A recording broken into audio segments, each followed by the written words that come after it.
नमस्ते, म सरोज साक्य यस बिहारको एकजना पुजारी र बिहार सुधार समितिको सचिव।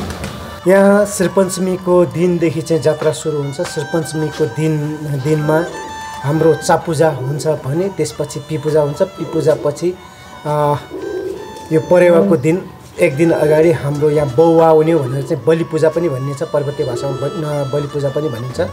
यो बलि पूजा चाहिँ चौहार डाँडाभरि नै जति पनि देवदेवीहरू, जति पनि गण अपगण, जति पनि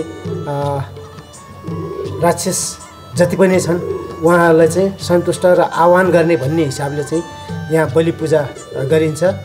बलि पूजा गरिसकेपछि त्यसको भोलिपल्ट हाम्रो यहाँ देउता नुहाउने भनेर चाहिँ नौवा पूजा भनेर चाहिँ हाम्रो हुन्छ। त्यो नौवा पूजा भनेको चाहिँ यो चैत्रको चाहिँ परेवाको दिन पर्दछ।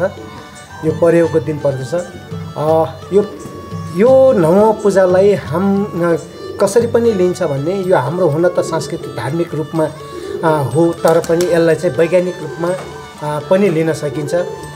वैज्ञानिक रूपमा भन्नुपर्दा यसलाई जस्तो क्रिया भन्नुपर्छ, जस्तो हामी मनुष्य जन्म कसरी हुन्छ भन्दाखेरि यो यहाँ हाम्रो देउता एकबाट अर्कोमा सार्ने हुन्छ। जस्तो अहिले जुन हाल मूर्ति देखिएको छ त्यसलाई चाहिँ जिउन्यास सार्ने भनेर हाम्रो ब्रह्म कुँव भन्ने हुन्छ। त्यो कुँवमा चाहिँ सार्ने एउटा कार्य हुन्छ भने त्यसलाई चाहिँ जीवन मान्छे मनुष्य कसरी जन्म हुन्छ भन्ने एउटा रूपमा लिन सकिन्छ। त्यसरी नै हाम्रो विभिन्न कर्म पूजाहरू चाहिँ त्यसभित्र गरिन्छ भने त्यो कर्म सकिन साथ हामी मनुष्य जीवनमा सरसफाइ कतिको आवश्यकता छ भन्ने कुरामा त्यो दर्शाउँछ। जस्तो त्यसलाई नुहाउँ भन्छ, देउता नुहाउने भन्छ।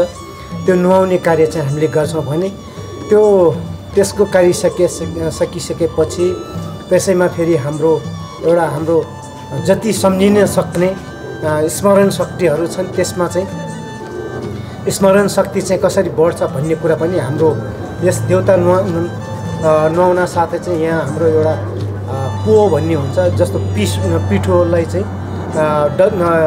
मुछेर विभिन्न औषधिहरू हालेर चाहिँ यो दाँतले नछोइकन खाने चाहिँ एउटा हाम्रो चलन छ। त्यो खायो भने चाहिँ हाम्रो चाहिँ सम्झन सक्ने क्षमता वृद्धि हुन्छ भन्ने चाहिँ हाम्रो धारणा रहेको छ।